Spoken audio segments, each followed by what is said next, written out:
Olá, bom dia! Está começando mais um Extra Classe, uma iniciativa do Sindicato dos Professores de Escolas Particulares de Minas Gerais. O programa de hoje traz uma entrevista sobre a saúde docente, a sobrecarga de atividades, os baixos salários, a violência no ambiente escolar e condições inadequadas de trabalho estão deixando os professores doentes. Para especialistas, trata-se de um quadro preocupante que afasta os jovens da carreira docente e coloca em risco a educação do país. E quem está aqui conosco para falar sobre este assunto é a Aparecida Nery de Souza, professora de Sociologia da Educação da Faculdade de Educação da Unicamp. Olá, professora. Bom dia, tudo bem? Bom dia. Professora, a senhora é autora de uma pesquisa nacional sobre este assunto e eu gostaria que então a senhora nos dissesse se a falta de condições adequadas de trabalho é hoje de fato a principal causa de adoecimento dos professores. Antes de responder, eu queria dizer que eu tenho parceria nessa pesquisa, tá? Márcia de Paula Leite, minha colega, que hoje é presidente da Associação Latino-Americana de Estudos sobre o Trabalho, foi minha parceira na pesquisa. Então, não se trata de um trabalho só meu. Quanto à sua pergunta, nós fizemos um grande levantamento das pesquisas feitas a nível nacional nas décadas de 90 e 2000, interrogando sobre como as condições de trabalho dos professores brasileiros afetam a saúde dos professores. E o que essas pesquisas nos mostram? Que grande parte dos professores brasileiros, ao enfrentar determinadas condições de trabalho, que depois eu direi quais são, têm problemas de saúde mental, osteomusculares e distúrbios da voz. As doenças chamadas que afetam a saúde mental dos professores, a gente poderia classificar três.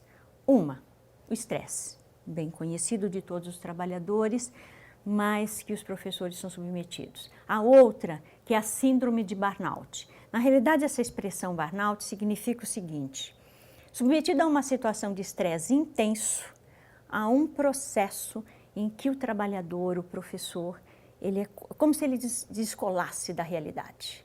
Quer dizer, o limite da resistência parece que se esvai, se esgarça. Isso é burnout. Seria um quadro, digamos, mais grave ou superior que o estresse? E o estresse. A origem é no estresse, mas submetido a situações de estresse intenso, esse professor começa a se distanciar. Por vezes você percebe, inclusive, uma situação não só de distanciamento, mas de completa... É como se passasse um filme na frente dele e ele não tivesse envolvido com este filme. Há um desligamento. Os psicólogos chamam de despersonalização. Nós, sociólogos, preferimos observar que há um processo, como se fosse um processo de alienação no trabalho.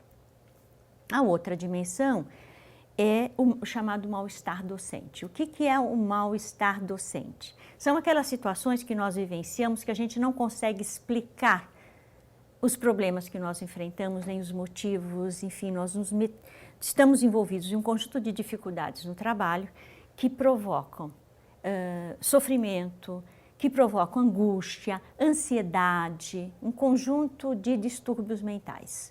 Então, as pesquisas brasileiras evidenciam que grande parte dos problemas que os professores enfrentam afeta a saúde mental. Nessas três dimensões. E aí a questão da voz, há muitos estudos sobre a voz e os fonoaudiólogos têm produzido bastante pesquisa, inclusive há um grupo forte aqui na UFMG, em Minas, que tem trabalhado com essa dimensão, outro grupo é da PUC São Paulo, que é o principal instrumento de trabalho dos professores, e não só dos professores, mas há muito distúrbio da voz. E aí os estudos caminha um pouco para o campo da fonoaudiologia. E um terceiro grupo, localizado na epidemiologia, na medicina, que são os estudos osteomusculares. Agora, professora, quais foram as condições de trabalho aí apontadas pelas pesquisas e que afetam, então, a saúde dos professores? E eu até trouxe uma cola, porque as condições, há um consenso na bibliografia estudada na pesquisa nacional sobre determinadas condições de trabalho, tá? E eu vou chamar a atenção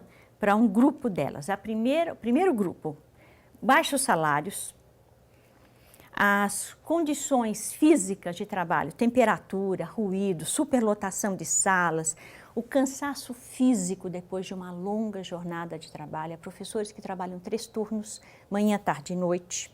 Dupla jornada de trabalho, doméstica e a profissional, porque a grande parte do magistério, 80% dos professores da educação básica no Brasil são mulheres.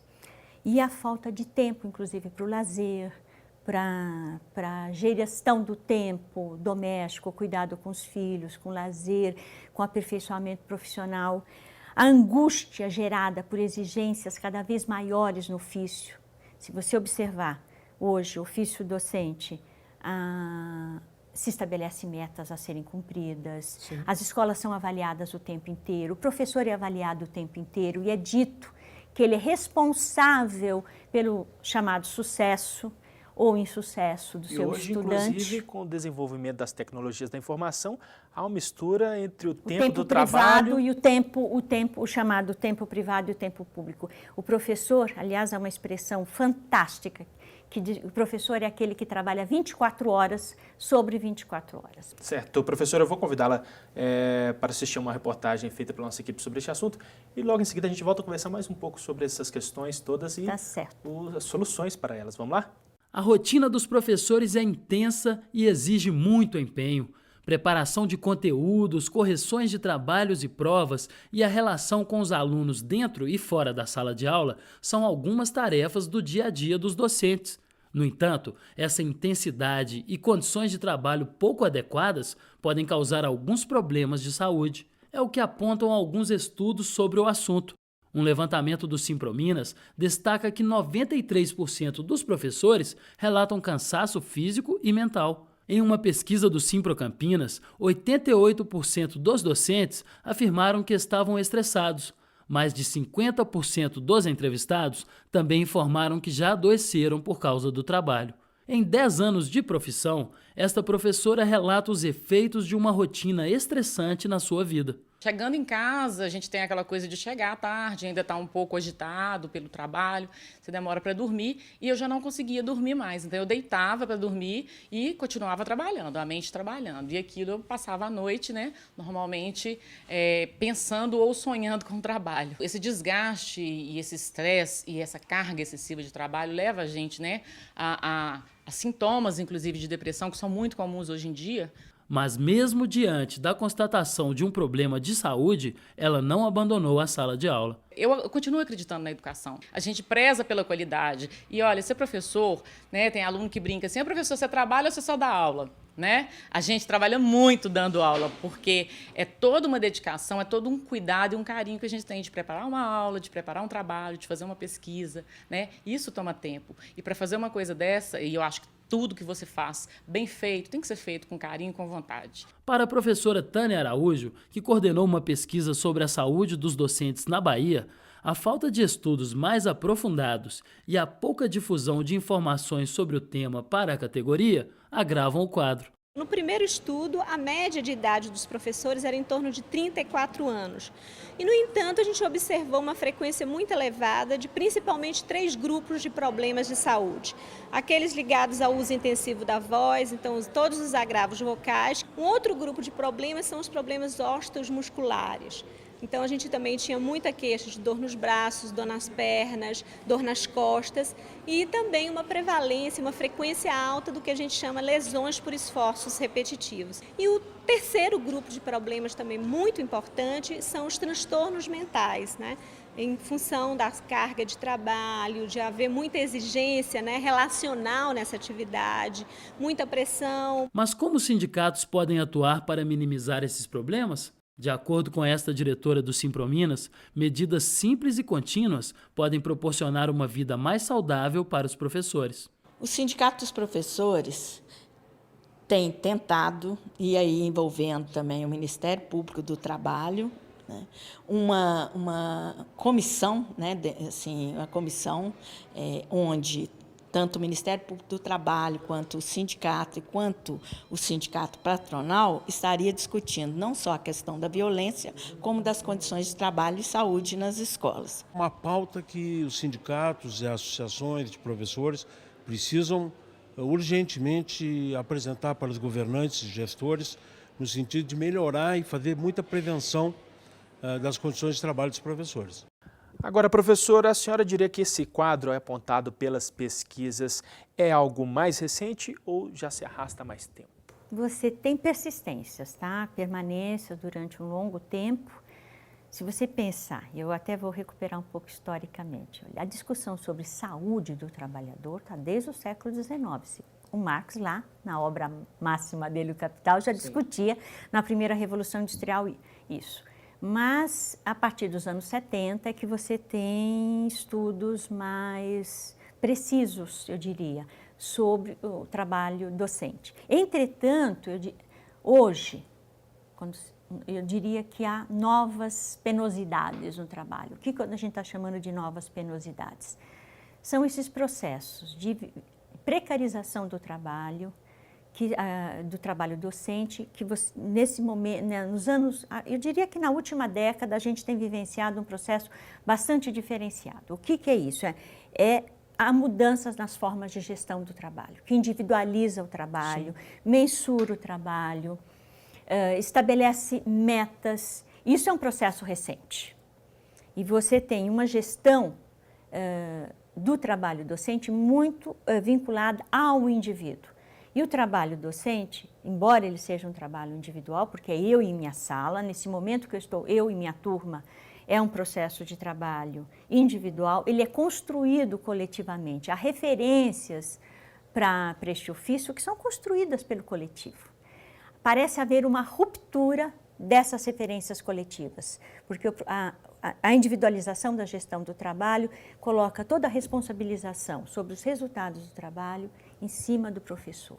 Sem levar em consideração outros fatores. Esse é um fenômeno recente, quer dizer, e não é só os professores, todo trabalhador, o setor público também está implicado nessas dimensões. Aquilo que era a gestão do trabalho no setor público, privado, na empresa, a gestão por competências, a gestão individualizada, ela se desloca para o interior do setor público e para o interior da escola. Eu diria que essas são as novas penosidades. E queria até citar uma pesquisa, olhando para os professores do ensino médio e da segunda etapa do ensino fundamental, mostrando o seguinte: os professores consideram que o trabalho dele é um trabalho árduo, é um trabalho difícil de ser feito, que é fatigante, o final do dia, depois de 3 jornadas, ele está muito cansado. É um trabalho que a energia se esvai, mas ele diz, isso é do meu ofício.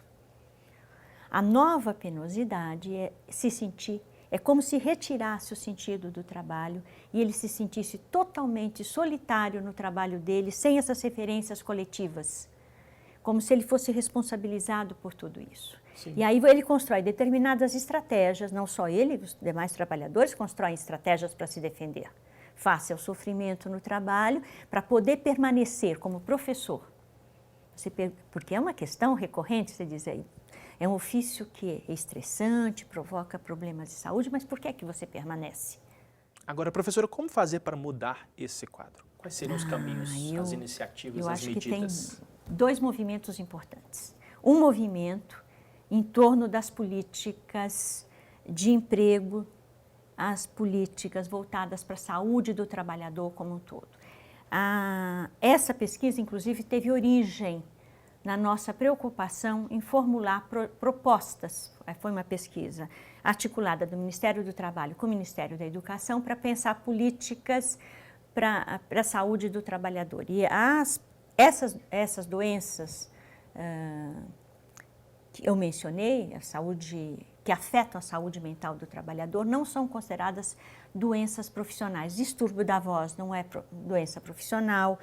A cidade de São Paulo agora, a Câmara Municipal aprovou um projeto para considerar o burnout uma doença profissional, mas não foi implementado ainda. Para ter o reconhecimento da Previdência. Para ter o reconhecimento de que os professores adoecem e têm direito a um determinado tratamento e aposentadoria, afastamento. O que acontece com esse professor que adoece? Ele é, aspas, readaptado. Ele vai cuidar da biblioteca, ler jornais, e esse professor é aviltado no seu trabalho.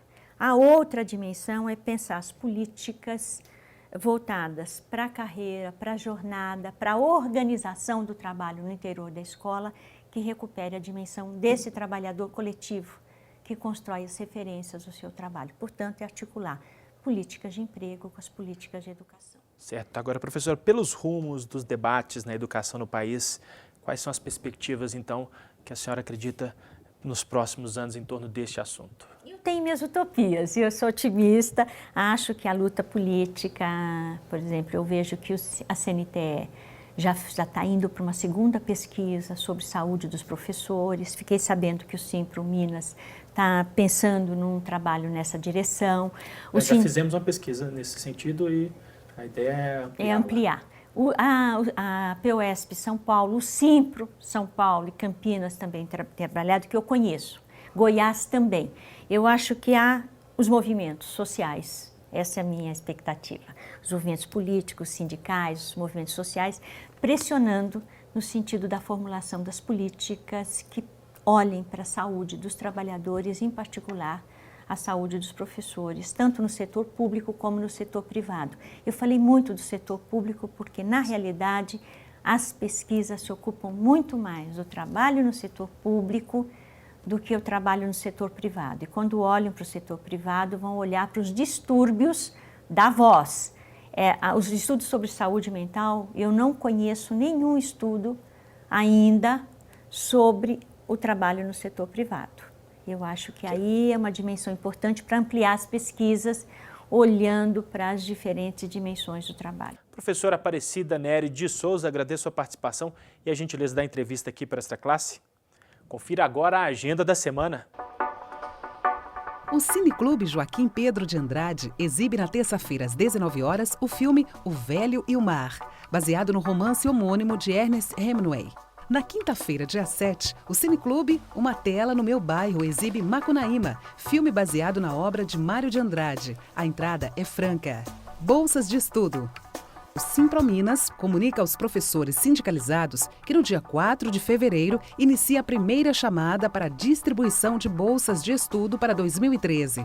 O calendário de distribuição está disponível no site www.simprominas.org.br. Confira agora o Simpra em Movimento.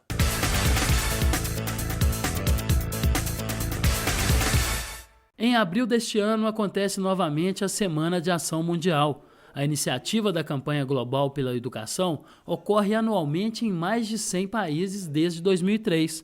O objetivo da atividade é pressionar as autoridades mundiais pelo cumprimento das leis nacionais e internacionais que garantem educação pública de qualidade para todos. Cada ano, no mês de abril, normalmente na última semana de abril, por se comemorar o Dia Internacional da Educação, se trata de um tema. No Brasil, a Semana de Ação Mundial é coordenada pela Campanha Nacional pelo Direito à Educação.